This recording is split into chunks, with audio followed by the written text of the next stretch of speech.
বিশ্বকাপের শেষ ৩২-এ বর্তমান বিশ্ব চ্যাম্পিয়ন আর্জেন্টিনার মুখোমুখি হওয়ার আগে দারুণ আত্মবিশ্বাসের বার্তা দিয়েছেন কেপ ভার্দের প্রেসিডেন্ট জোস মারিয়া নেভেস।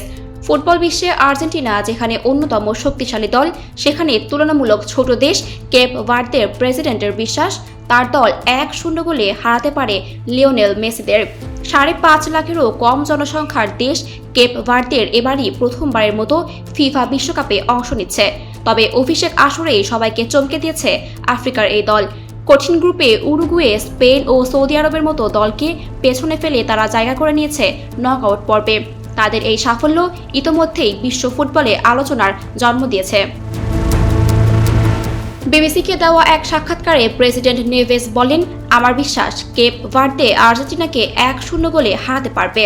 আমরা জয়ের লক্ষ্য নিয়েই মাঠে নামব। তিনি বলেন, যখন কোনো দলের প্রতি প্রত্যাশা কম থাকে কিন্তু সেই দলের আত্মবিশ্বাস, ঐক্য ও জয়ের তীব্র ইচ্ছা থাকে, তখন বড় অঘটন ঘটানো সম্ভব। নেভেসের মতে আর্জেন্টিনার বিপক্ষে এই ম্যাচ কেপ ভার্দের বিশ্বকাপ যাত্রার সবচেয়ে বড় পরীক্ষা হলেও দলটি ভয় নয়, আত্মবিশ্বাস নিয়েই মাঠে নামবে। তিনি বলেন, আমরা এই বিশ্বকাপে এসেছি নিজেদের ইতিহাস গড়তে। এখন আমাদের সামনে বিশ্ব চ্যাম্পিয়নদের বিপক্ষে নিজেদের সামর্থ্য প্রমাণের সুযোগ এসেছে। একই দৃঢ়তা, একই মানসিকতা এবং জয়ের লক্ষ্য নিয়েই আমরা আর্জেন্টিনা ও লিওনেল মেসির বিপক্ষে খেলতে নামব।